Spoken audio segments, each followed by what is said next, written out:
Assalamualaikum warahmatullahi wabarakatuh. Katentreman menapa dene karahayon, mugi tansah kajiwa kasalira dumateng panjenengan sedaya lan kula. Kula nuwun dumateng panjenenganipun para pinisepuh sesepuh kakung saha putri ingkang dahat binektenan, dumateng sangya para tamu kakung saha putri ingkang tansah winantu ing pakurmatan, ugi dumateng bapak-bapak, ibu-ibu ingkang winantu ing karahayon. Boten kesupen dumateng kadang kula kaneman kakung saha putri ingkang tansah kula tresnani. Keparengna kula mlatur sawetawis hamiyak swasana gempil kamardikan panjenengan sedaya. Rikalanipun panjenengan sedaya nembe sekeca embal wawan pangandikan sawetawis. Saperlu ing ngriki kula ingkang rinesaya kadhawuhan dening panjenenganipun Raka Mas Agus Setiawan saha panjenenganipun Bapak Mohari Hartowiyono sekalian dalah para keluarga. Bilih ing kalenggahan siang menika kula kadhawuhan mbiwarakaken hangenipun panjenenganipun Raka Mas Agus Setiawan nampi salah satunggaling kanugrahan agung netepi darmaning sepuh angentas putra ingkang mijil putri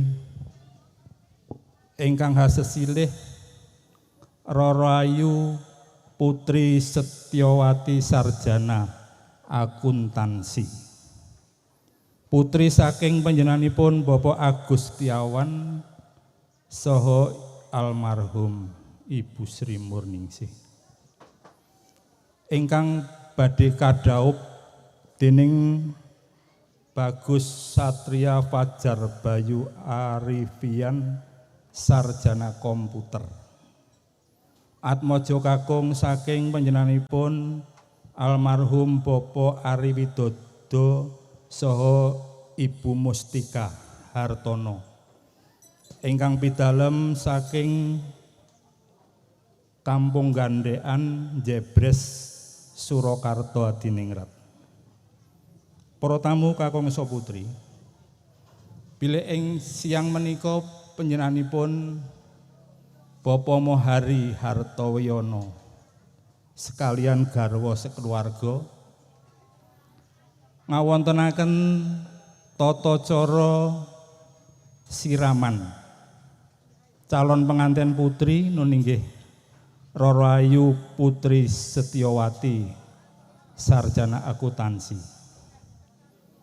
Bilih menika hamung nguri-uri endahing woh pangolahing budi lair lan batin ingkang asumber saking kraton dalem Surakarta. Mugi sageta lestari trah tumrah ron tumurun wonten ing bumi Nuswantara mriki.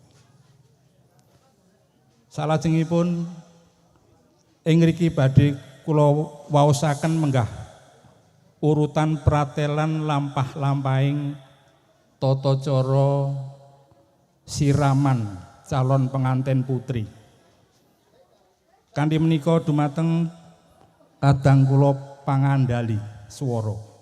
Mugi wonten keparengipun hangungelaken ketawang Ibu Pretiwi.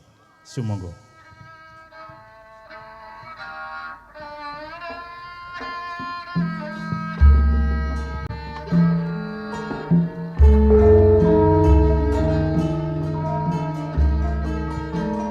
Sarmeng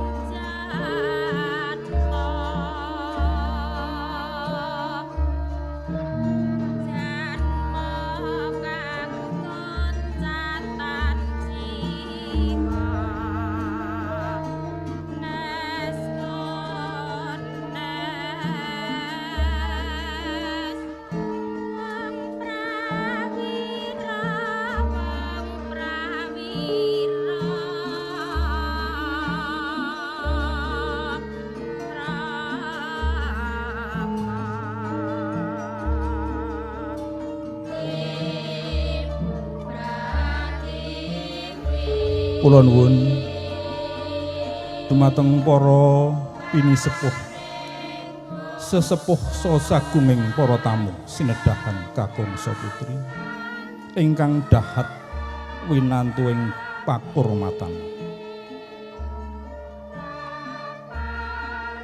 Sampun kawistara ngeling ketawang Ibu Pertiwi minangka pakurmatan nggih nyopambiwara badhe maosaken lampahing tata cara siram jamasipun calon pengantin putri ing kalenggahan siang.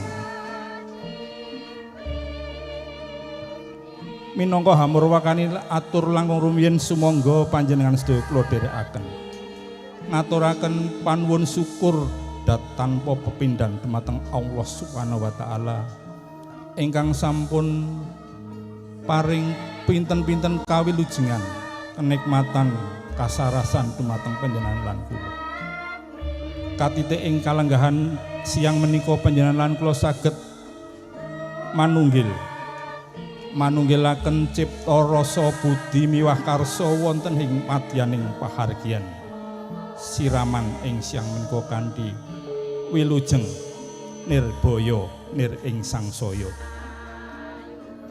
Para tamu kakung saputri, bilih lampahing tata cara ingkang sampun karakit dening para tresna budaya. Ing kalenggahan menika dipun sepuhi dening panjenenganipun Bapak Agus Sunardi. Ingkang kapisan ing mangke ingkang mangkugati panjenenganipun Roko Mas Agus Setiawan saha Bapa Mohari sekalian garwa badhe lumampah wonten ing gapura tarup saperlu badhe pasang tarup utawi pasang bleketep paripurna lampahing tata cara pasang bleketep tumuli panjenenganipun Bapak Mohari Hartowiyono saha Roko Mas Agus Setiawan badhe angracik tirta suci utawi tirta perwita adi paripurna tata cara angracik tirta suci lampahing tata cara ingkang angka kalih ingkang mangkugati tumuli daya lenggah wonten ing palenggahan tumuli badhe dipun sungkemi kalian calon pengantin putri wontene ingkang badhe dipun sungkemi tiyang sepuh eyang lan para pinisepuh ingkang badhe hanyirami pengantin calon pengantin putri.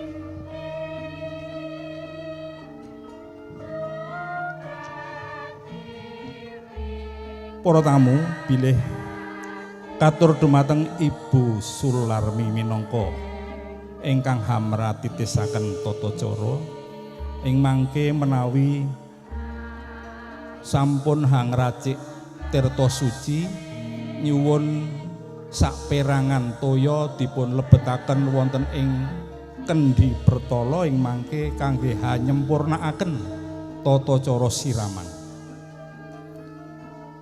Ugi saperangan menawi wonten siraman calon pengantin kakung saged dipun sisihaken tirta suci menika ing mangke saged dipun kentun dhateng calon besan sutresna.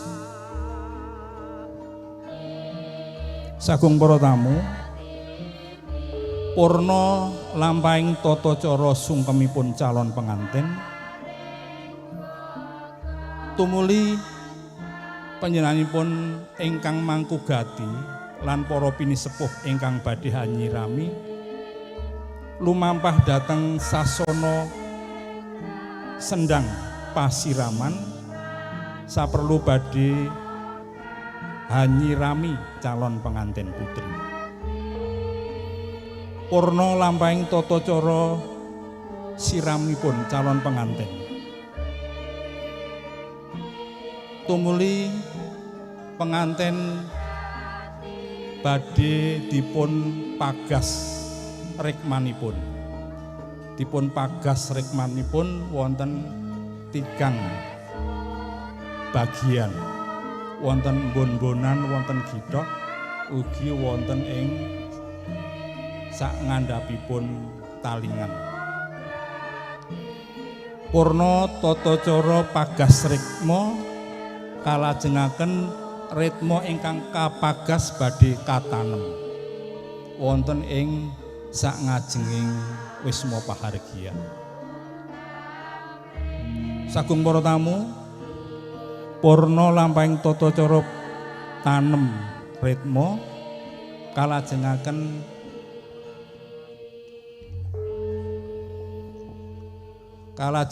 ingkang mangkugati badhe sadyan dawet utawi dodol dawet mangke wonten ing sak ngajenging wisma pahargyan.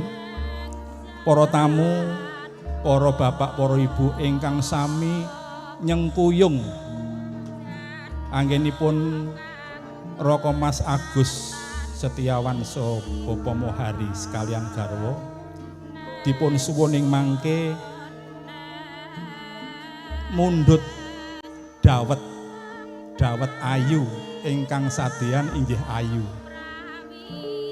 Mundhutipun dawet mawi kreweng. Kreweng menika pecahan gending. Duk rikala semanten menawi wonten ing pasamuan ageng wonten ing Kraton Dalem Surakarta mawi arta kreweng ingkang sampun dipun cetak minangka souvenir.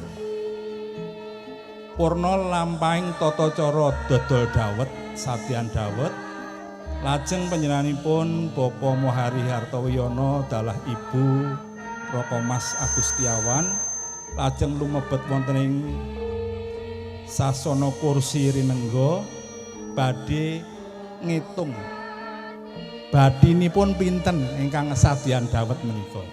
Mangke dipun seksekaken kalian calon pengantin putri. Purna lampahing tata cara sadyan dawet ing mangke potong tumpeng lajeng dulangan pungkasan. Purnaning tata cara siraman ing siang menika ing mangke bur ayam utawi bur iwen. Mangke sedaya para pamirsa saged ngrebut bur ayam menika. Menika mugi-mugi saged hamimbuhi pahargyan ing siang menika semua. Para tamu kakung saputri, mekaten rancanganing lampah-lampah tata cara siramipun calon pengantin putri. Mugi wiwit purwa madya ngantos paripurna ing mangke Allah Subhanahu wa taala tansah memayungi karaharjaning lampahing tata cara ing siang menika. Mekaten para tamu kakung saputri, wiwit purwa madya ngantos paripurna ing mangke Allah Subhanahu wa taala tansah paring pangayoman. Rahayu wilujeng ingkang sami pinanggih lan sukarna. Nuwun, wassalamualaikum warahmatullahi wabarakatuh.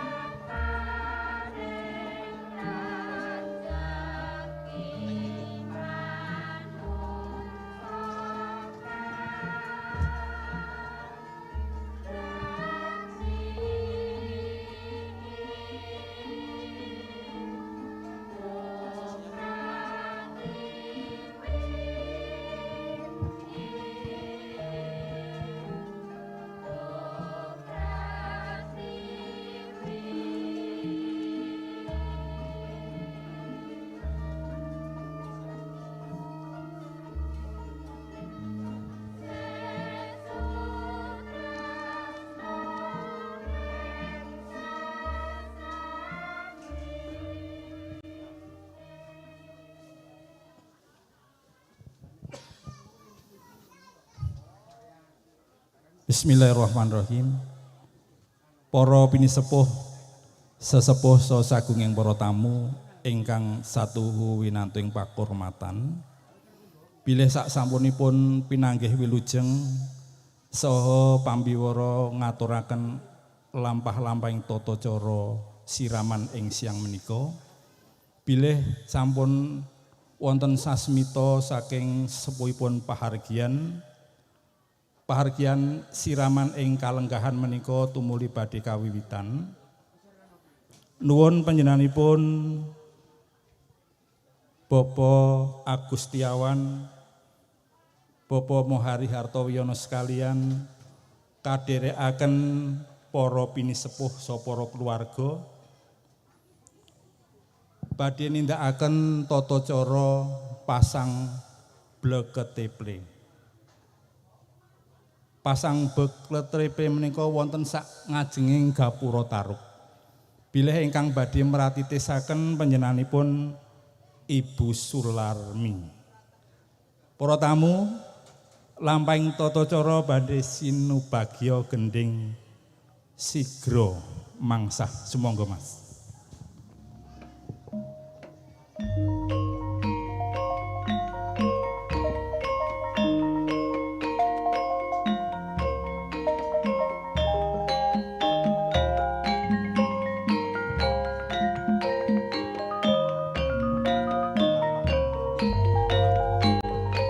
Para pinisepuh sesepuh saha sagunging para tamu sampun kawistara panjenenganipun Bapak Mohari Hartowiyono sekalian, kadherekaken panjenenganipun Raka Mas Agustiawan lan para keluarga badhe pasang bleketeple wonten ing sangajenging gapura tarub. Sagung para tamu,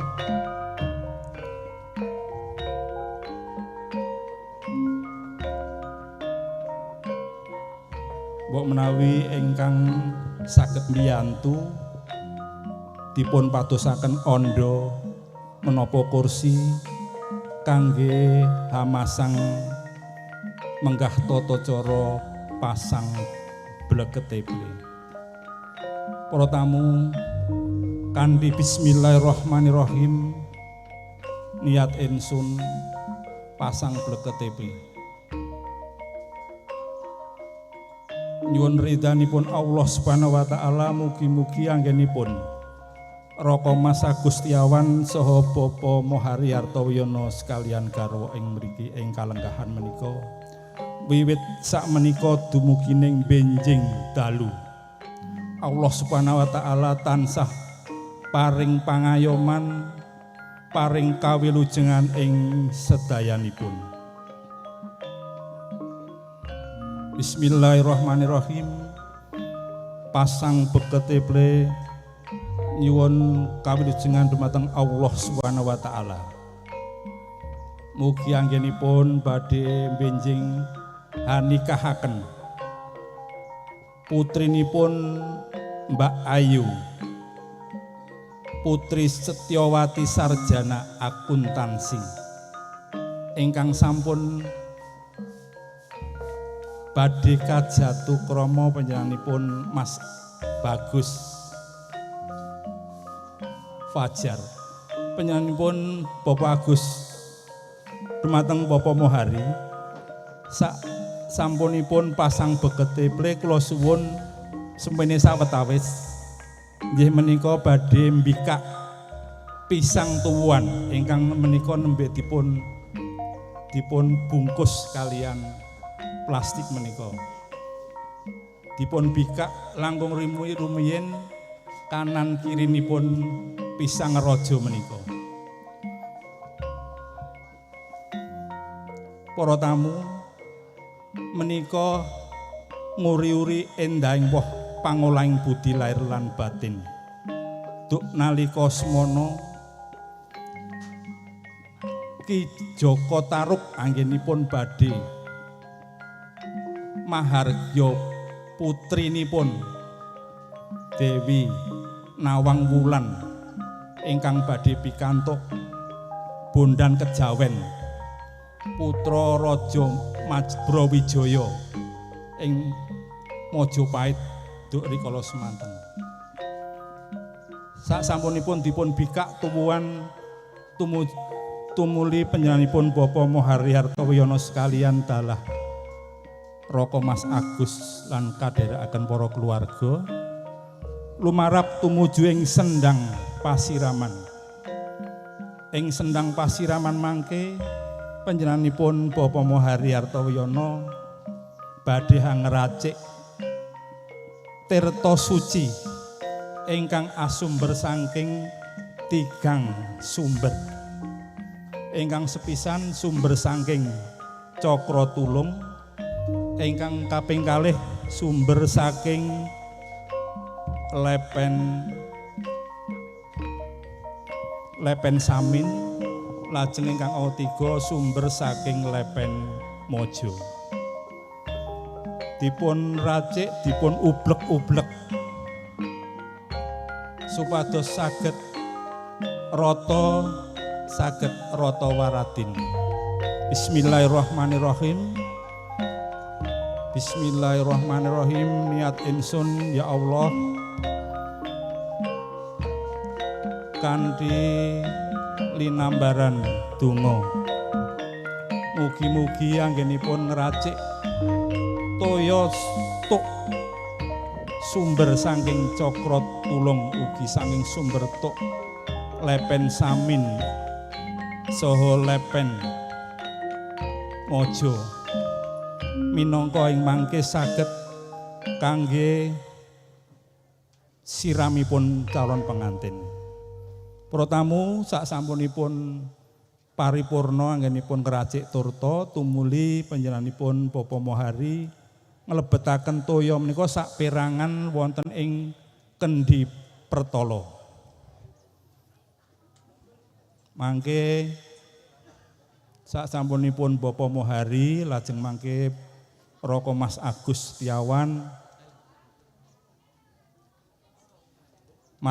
Setiawan ugi para pinisepuh ingkang badhe ngracik tirta wening menika. Menawi sampun diublek-ublek dipun campur lajeng dipun lebetaken sak perangan wonten ing Kendi Pertala. Menawi wonten ing pahargyan pengantin kakung ing Gandekan Pucang Sawit menawi wonten acara siraman ugi menika saged dipun kentun toya menika wonten ing Gendaga saged dipun utus dhateng utusan saking mriki dipun caosaken kalian calon kadang pisan tresna minangka campuripun toya saking dukuh plalan mriki saged campur kalian toya wonten ing Gandekan Jebres Surakarta.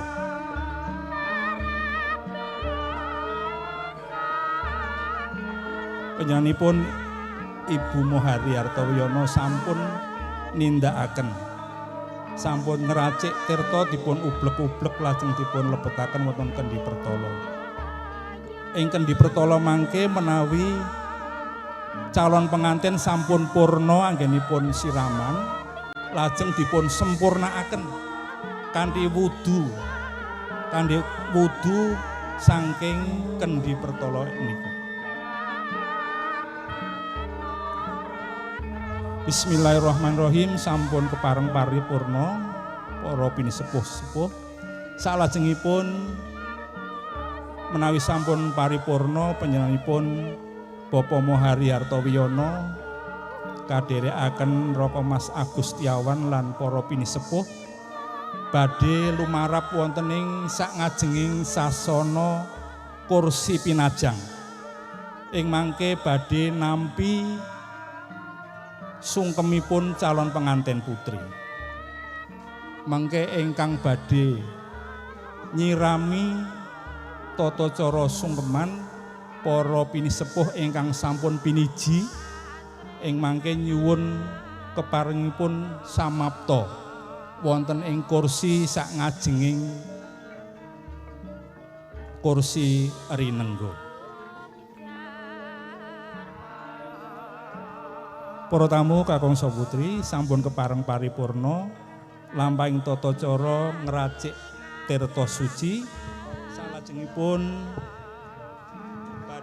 badhe lumarap wonten ing sasana kursi rinenggo. Sagung para tamu wondene ingkang badhe nganti calon penganten putri panjenenganipun Ibu Paulina saha Ibu Sri Endrastuti nderekaken calon penganten mijil saking sasana busana tumuju wonten ing kursi rinengga saperlu badhe sungkem pepadanipun Rama sapa eyang-eyangipun. Wondene lampahipun calon penganten putri mijil saking sasana busana kinurmatan kungeling sumuga Mas.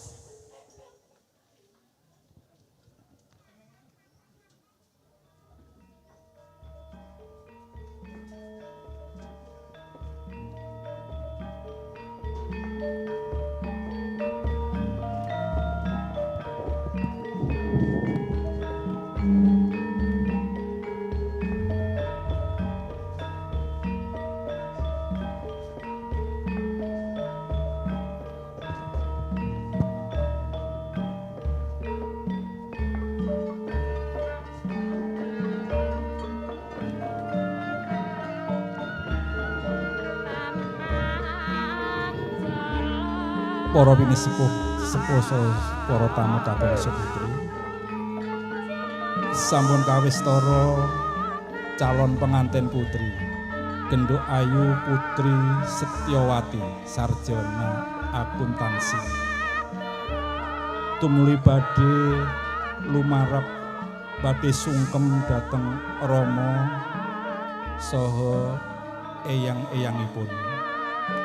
Badhe nyuwun tambahing pangestu anggenipun badhe nglampahi tata cara siramipun bilih benjing enjang. Mbak Putri Setyawati sampun jinatu krama kalian Mas Fajar Afrian.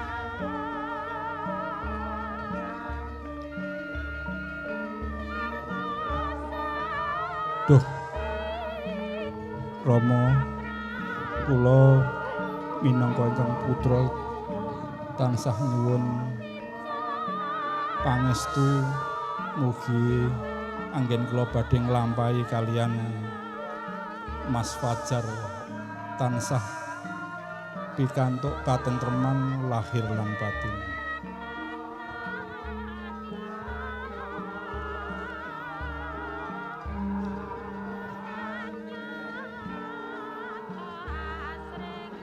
Duh Eyang Kakung, Eyang Putri, kula ingkang wayah nyuwun tambahing pangestu. Mugi anggen kula badhe palakrama lan badhe nindakaken sungkem ing aris yang menika tansah pikantuk kawilujengan boten wonten alangan setunggal menika. Lir gumanti sungkem datang eyang-eyangipun ingkang sampun samapta wonten. Ya Allah, mugi sedaya lampahing tata cara ing siang menika sedayanipun tansah pikantuk ing kawilujengan boten wonten alangan setunggal menapa. Nyuwun tambahing pangestu dumateng eyang-eyangipun setunggal Loko setunggal.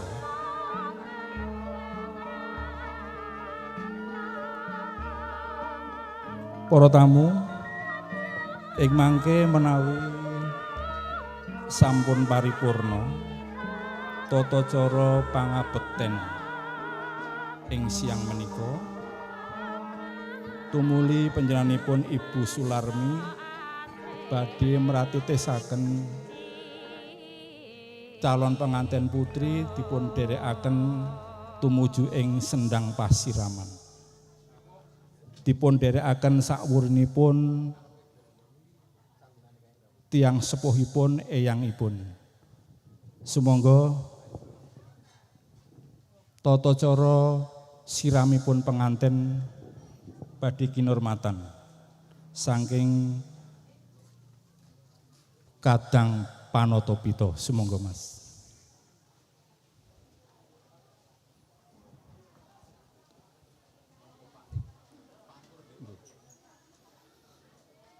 Badhe kinurmatan pangkur ngrenas.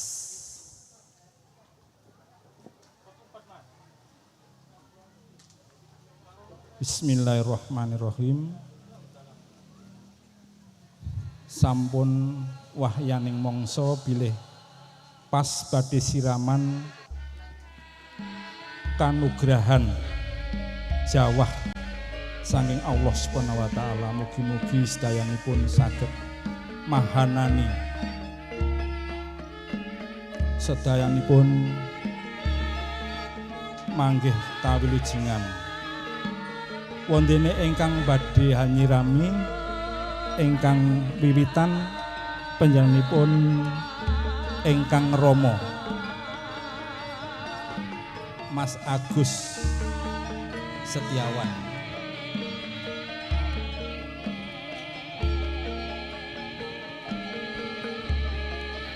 Nggih. Pelan-pelan Mas Agus. Nggih. Ya Allah. Mugi-mugi sampun wonten jengkunipun Mas Agus Setiawan, jengkunipun nggih. Jengkunipun Mas Agus. Nggih, nggih. Oh, nggih. Saksamunipun ingkang Rama lajeng eyangipun panjenenganipun Bapak Mohari Hartowiyono. Bismillahirrahmanirrahim. Niat ingsun hanyirami putuku wedok Putri Setyawati sarjana akuntansi. Mugi-mugi benjing anggenipun badhe kapahargya wonten ing tata cara panggihipun si pengantin ing benjing tansah pikantuk rahayu wilujeng pinangka keluarga ingkang sakinah mawaddah warahmah.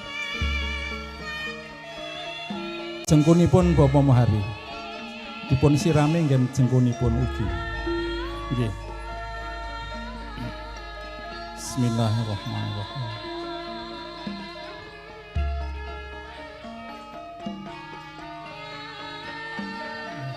Bismillah. Nggih. Ing mangke menawi Bapak Mohari sampun pareng paripurna tumuli panjenenganipun eyang putrinipun Ibu Mohari Hartowiyono. Lir gumanti para eyang-eyangipun sampun samapta wonten ing sangajenging sendang pasiraman. Bismillahirrahmanirrahim. Mugi putuku Putri Setyawati tansah bagya mulya ing saklami-lami. Jengkunipun Bu, jengkunipun Mbak Setyawati.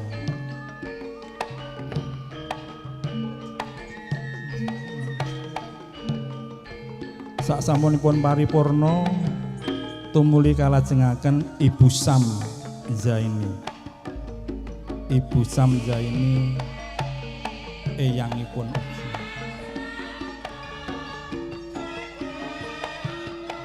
Mangke purna Ibu Sam Zaini, Ibu Darmi, lajeng Ibu Suyamti. Bismillahirrahmanirrahim.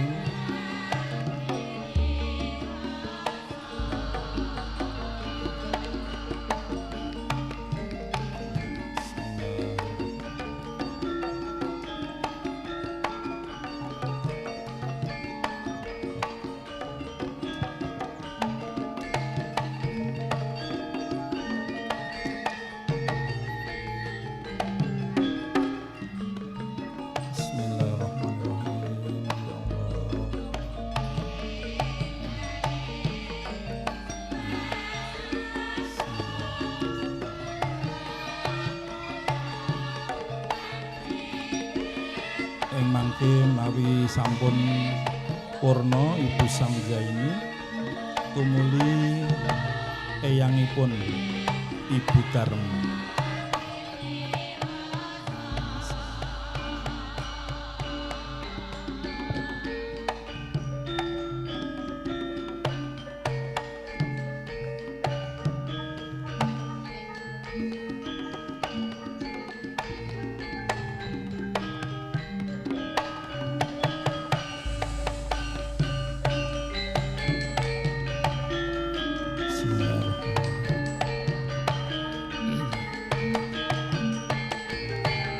Purna ing mangke eyang Darmi lajeng eyang Ibu Suyamti. Bismillahirrahmanirrahim.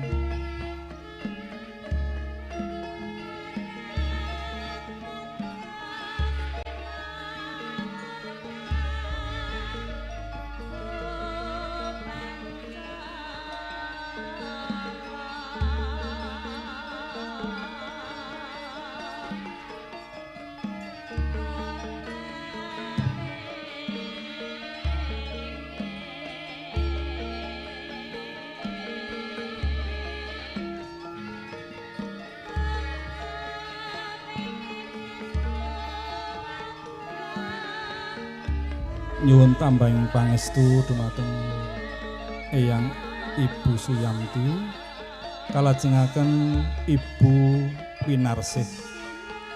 Sasampunipun Ibu Winarsih mangke Ibu Pauline minangka pungkasan ing mangke Ibu Sri Endrastuti. Bismillahirrahmanirrahim. Mugi-mugi calon pengantin putri benjing anggenipun badhe dipun jatuh kerami kalian Bagus Afrian sarjana komputer tansah hamanggih rahayu wilujeng dados keluarga ingkang tentrem ayem bagya mulya fid dunya wal akhirat. Paripurna Ibu Pauline tumuli Ibu Pauline nggih bibar Bu Winarsih lajeng Ibu Pauline mangke menangka pungkasaning ingkang hanyirami calon pengantin putri inggih menika Ibu Sri Endrastuti.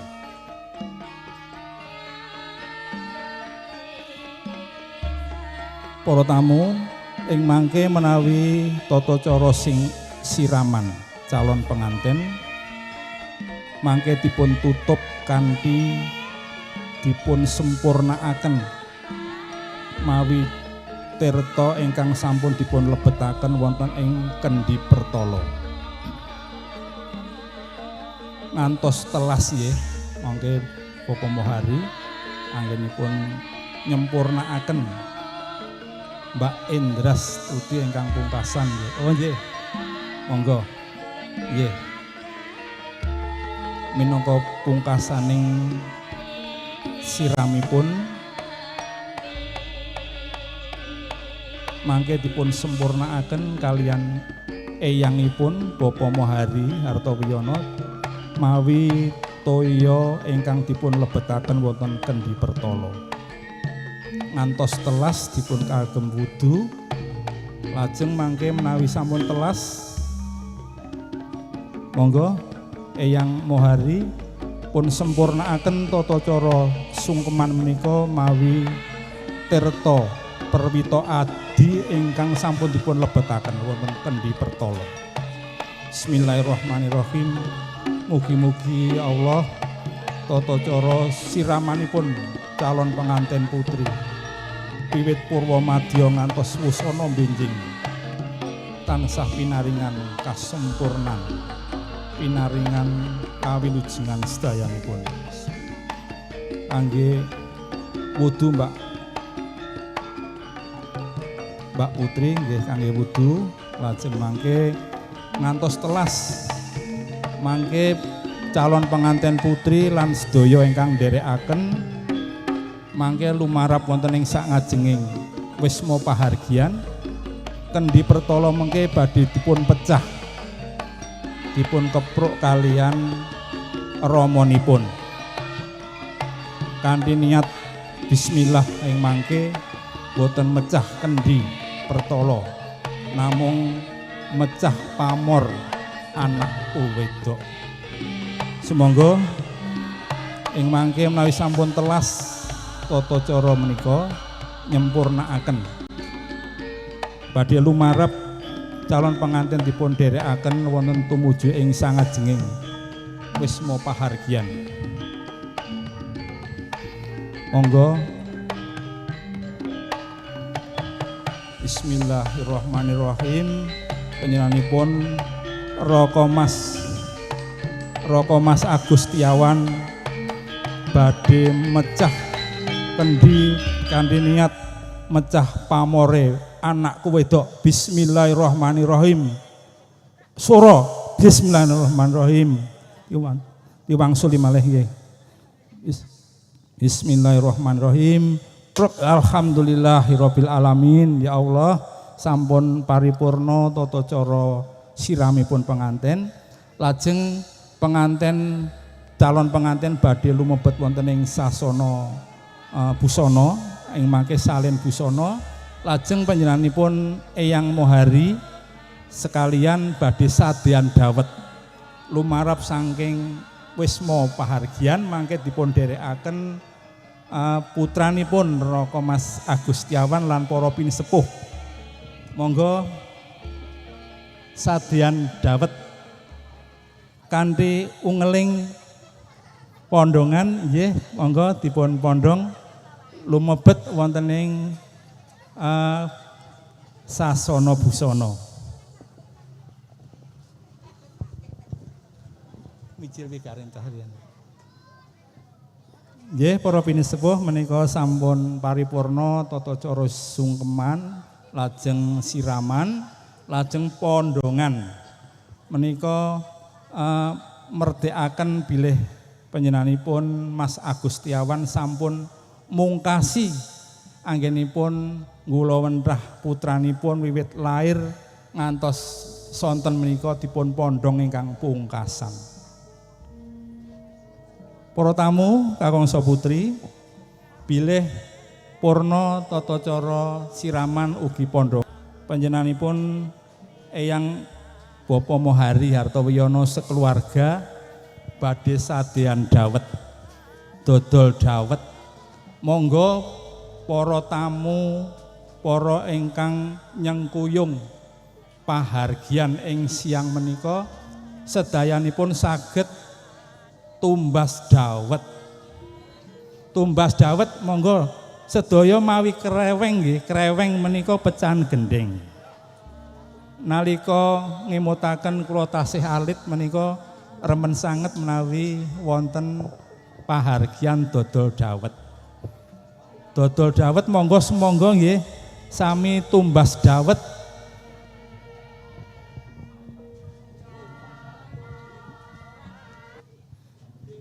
Nggih, para pinisepuh sepuh menawi mangke panjenenganipun Bapak Mohari sekalian sampun samapta anggenipun badhe sadean dawet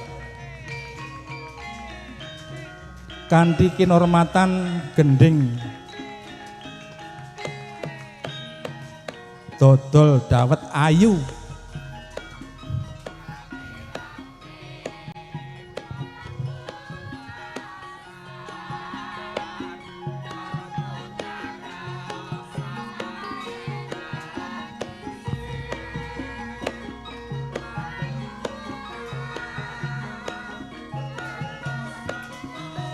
Gending dawet ayu ingkang ripta panjenenganipun leluhur budaya Jawi Ki Anom Kinarto Sabdo dalang kondang wonten ing tanah Jawi.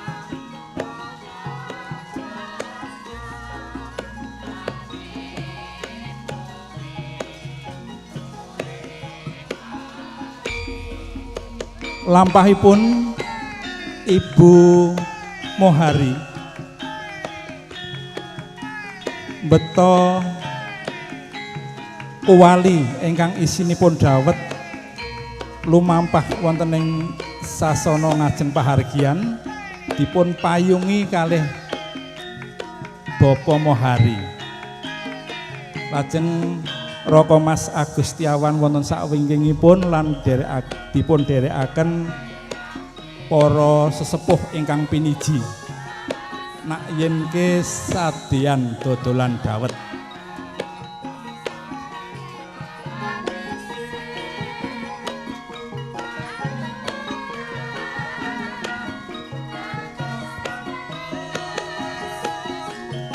Panjenenganipun Ibu Mohari, Bapak Mohari sampun samapta wonten meja. Monggo Bu Mohari panjenengan tawakaken dawatipun, dawet ayu. Mawi mik Mas. Bu Mohari mawi mik. Dawet ayu monggo ingkang badhe tumbas dawet. Dawet ayu, bakule ayu.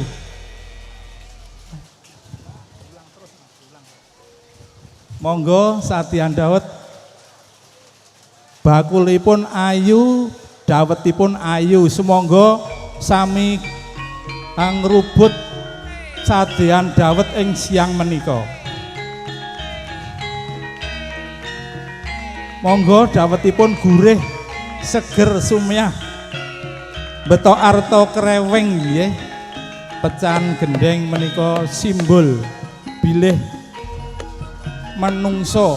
Kula panjenengan menika asalipun ugi saking Siti. Siti menika kreweng. Ngelingaken bilih kula lan panjenengan benjingipun badhe wangsul dhateng Siti malih. Monggo dawet ayu. Bakule nggih ayu. Nggih. Monggo sami dipun tumbasi wonten ing peken Plalan RT 3. Dawet ayu, bakule ayu.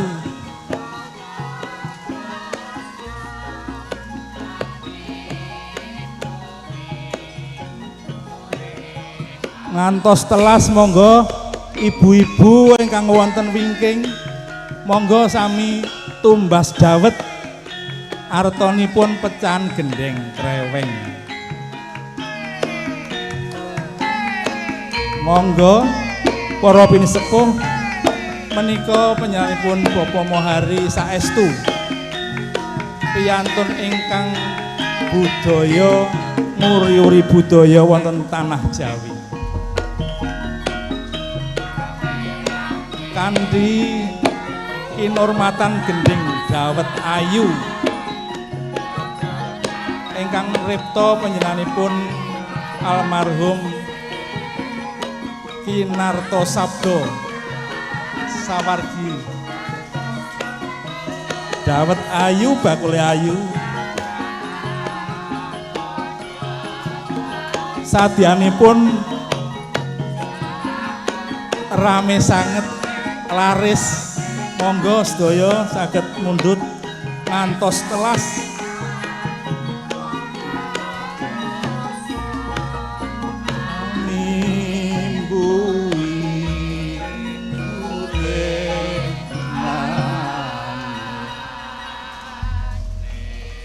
Monggo alhamdulillah wekdal menika kaparingan kanugrahan toya jawah sedayanipun saged mahanani saged tentrem anyep sedayanipun toya jawah kanugrahan saking Allah Subhanahu wa taala menika boten dipun suwun namung sampun takdir saking Allah Subhanahu wa taala bilih tata cara menika dipun turunaken kanugrahan ingkang ageng ingkang awujud jawah.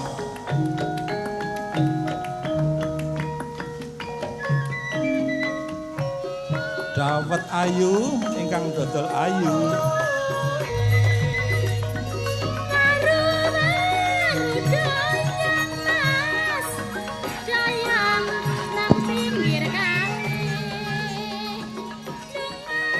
Monggo ingkang dereng tumbas dawet kula suwun tindak dateng peken Pelalan RT 3. Monggo sedaya mawon ingkang dereng saged rawuh mriki saged dipun tumbasaken.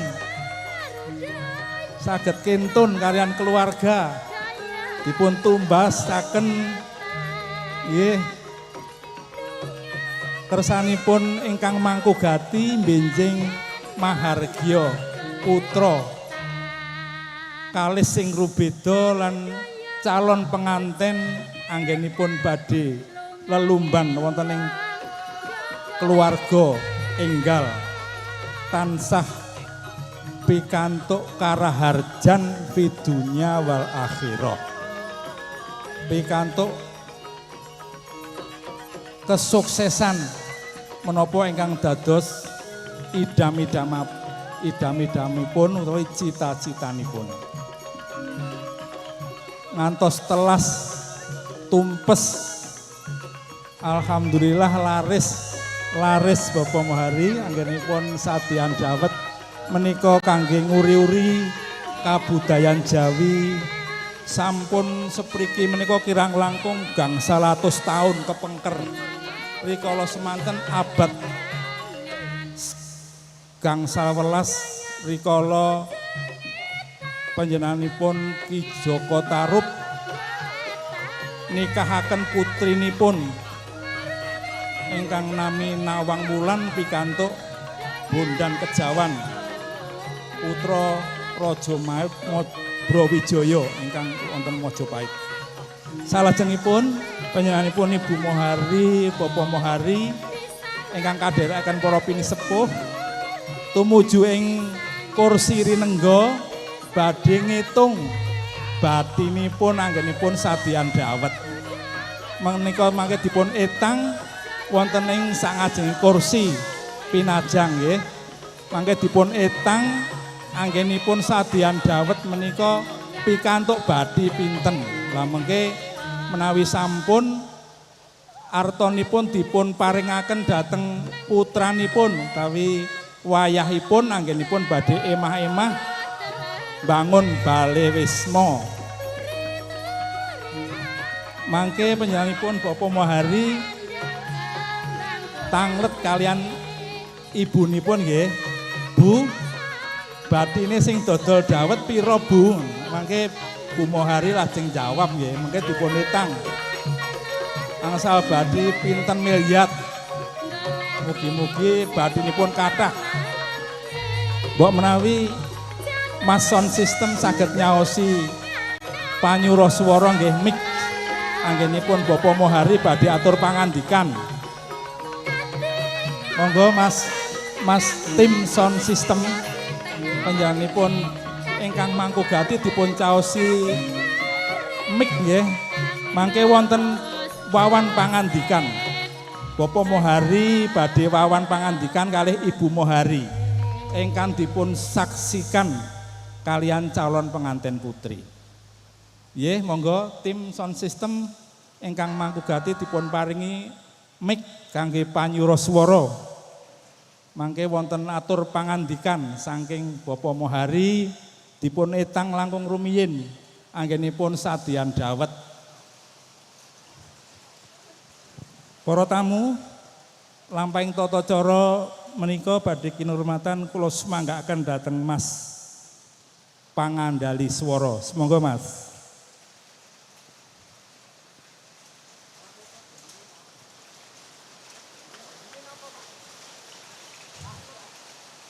Anu ya Mas. Ya mbokne, badine sing adol dawet iki tak hitunge ya. No, untuk pirang miliar iki ya. Sing laris banget iki mau mrubut dasare dibarengi udan. Wah, laris ora ilok. 1, 2 juta, 3 juta, 4 juta, 5 juta, 6 juta, 10 juta sak miliar wis. Akeh tenan iki badine. Alhamdulillah, batine akeh banget. Pikantuk pinten Mbahmu? Batinipun pinten Mbahmu? 10 miliar lamungan. Oh, ya alhamdulillah ya Allah. Panjenenganipun Ibu Mohari anggenipun dodol dawet ing siang menika pikantuk bathi sedasa miliar. Alhamdulillahirabbil alamin. Mangke saged kangge nyangoni putunipun anggenipun badhe emah-emah. Monggo Mbahmu dipun lajengaken Mbahmu. Ya. Matur nuwun. Niki kula ular-ular putu kula singipun lebir jagateng lebrayan bahagia saged run maturun bahagia rahayu salajengipun. Matur nuwun. Nggih mekaten para pinisepuh-sepuh saha saking para tamu panjenenganipun Bapak Mohari sampun purna ngetang badinipun sadyan dawet ing mangke sedayanipun dipun paringaken dhateng calon penganten putri. Menika simbol kangge werdinipun panjenenganipun ingkang rama lan eyangipun badhe memberi modal kepada sang mempelai untuk melanjutkan hidup baru wonten emah-emah ing benjing. Tosipun mugi-mugi calon penganten kekalih sageta pikantuk kabahagiaan wonten donya dumugi ing akhirat. Penyanipun Bapak Mohari sekalian lan para pinisepuh sampun lumebet wonten ing pagedhongan saperlu menika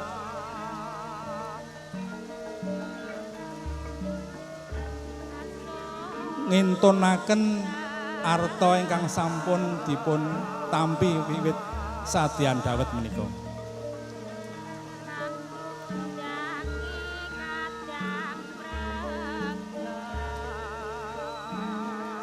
Para tamu kawangsa putri, tasih wonten tata cara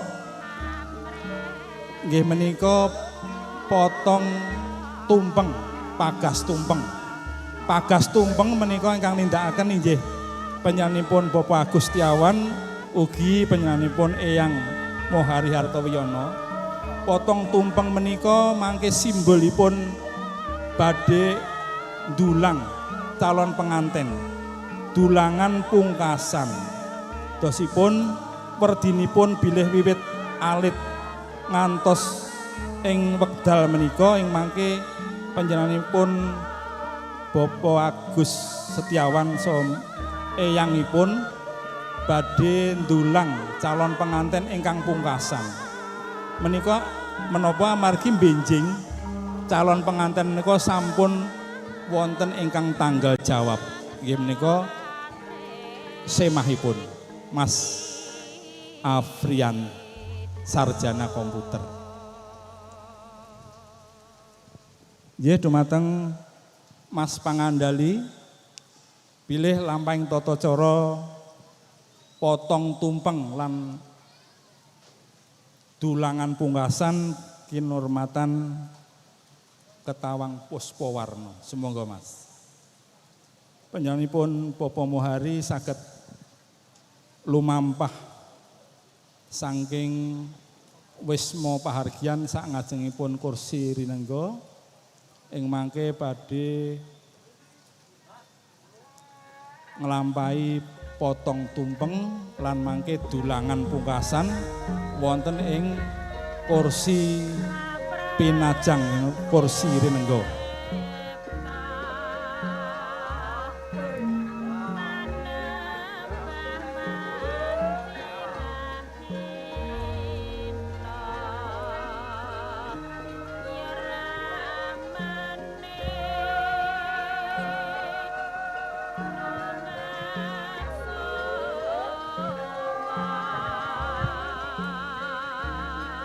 Cek.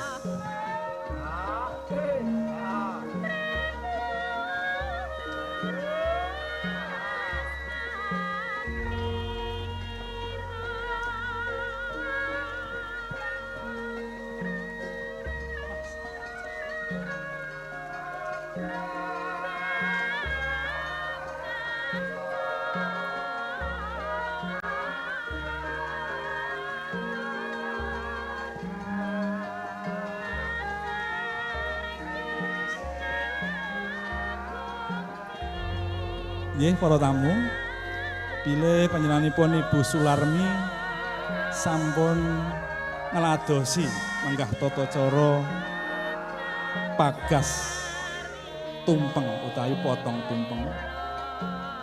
Ing mangke kanthi niat ingsun bismillahirrahmanirrahim badhe motong tumpeng ing mangke lajeng dipun samaptakaken wonten ing kursi pinajang saperlu calon pengantin badhe dipun dulang ingkang pungkasan.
Bismillahirrahmanirrahim. Panjenenganipun Eyang Mohari badhe magas tumpeng.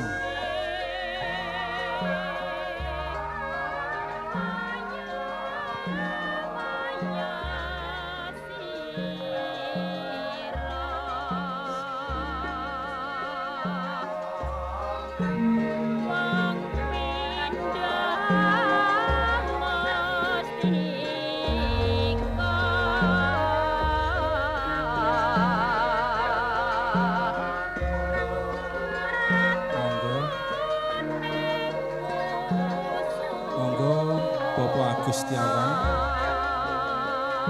badhe nindakaken tata cara bismillahirrahmanirrahim, Bu. Iki yang mbahe dulang ingkang pungkasan ya, Bu. Amarga besok wiwit bar ijab kabul Mbah Putri, Mbah Kakung ramanipun sampun boten tanggal jawab malih, sampun wonten ingkang tanggal jawab nggih menika Mas Afrian. Bismillahirrahmanirrahim.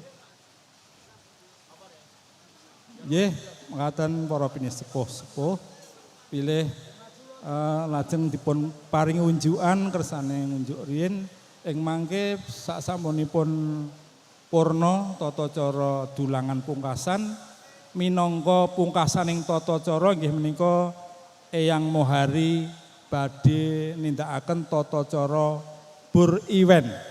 Bur ayam menika sampun ikhlas kanthi rila legawa anggenipun benjing-enjing ingkang wayah badhe pun kawengku kalian Mas Bagus Afrian. Monggo panjenenganipun Bapak Mohari sekalian para pinisepuh ingkang dipun pratitisaken Ibu Sularmi tumuju wonten ing sak ngajengipun wisma pahargyan. Saperlu badhe bur ayam utawi bur event. Monggo Mas anggenipun badhe ngiringi kinurmatan tata cara bur event. Puspawa.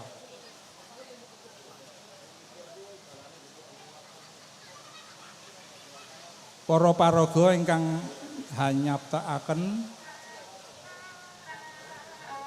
bur event, monggo para pinisepuh bapak-bapak saged rebut ayam Mas Pak RT menika dipun tali mangke kersane mboten mlayu, dipun tali kersane mboten mlayu. Monggo ingkang badhe rebut bur ayam menika sedayanipun saged, monggo Pak Bayan nggih saged rebut niki. Pak Bayan Prastawa monggo. Sedaya monggo ingkang wonten wingking saged rebutan bur ayam. Menika ayam sawung ageng sanget Monggo mangke ingkang kanugrahan pinaringan bur ayam menika insyaallah rezekinipun mulya, insyaallah rezekinipun lumintu. Monggo sami rebut bur ayam. Riyen ditenggo riyen Bapak Mohari kersane ingkang nenggo rebutan bur ayam kersane kathah riyen. Monggo ibu-ibu, bapak-bapak ingkang wonten wingking, monggo sedaya menika minangka panutup riyen Mbah riyen ditenggo riyen Mbah, ditenggo riyen nggih Mbah kersane kathah ingkang ngrebut.